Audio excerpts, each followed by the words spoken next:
There's now a very famous discussion. Someone who's doing Kiddush for other people, but doesn't want to fulfill his obligation in that Kiddush. So we've established making Kiddush for others already. What about now I want to come to Kiddush and I don't intend to be yotze, meaning I don't intend to have my seudah here, or I already said my Kiddush. I already fulfilled my obligation, saying it again for someone else. So it's actually very interesting. According to the Shulchan Aruch, this only works if that person doesn't know how to make the bracha.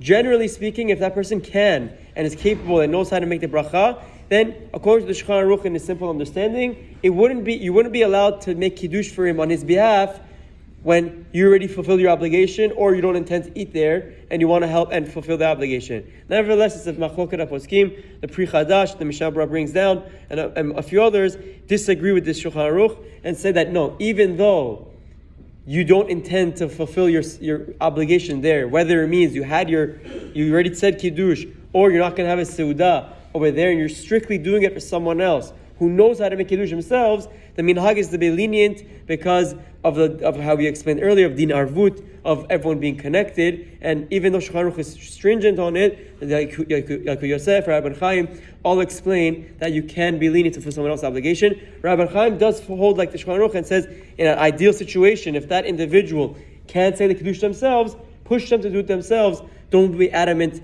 to do it for them, because the Shulchan Aruch was opposed to someone making Kiddush when he doesn't intend to eat in that Seudah or he already fulfills his obligation.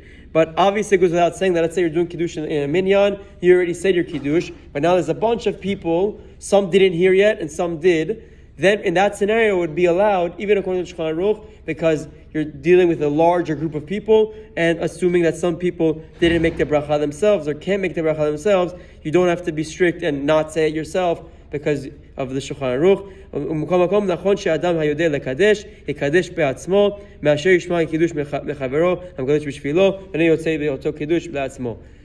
But nevertheless, it goes without saying, in a most perfect situation, someone who knows how to make Kiddush themselves, it's better that he says it himself than he relies on someone else who already said Kiddush to say it again for him. That's because the Shulchan Aruch, like we said, like Rabbi Chaim also, because they hold that in an ideal situation, you should say Kiddush yourself, and you shouldn't be fulfilled your obligation by someone who already fulfilled their obligation. Have a wonderful day, Chodesh Tov.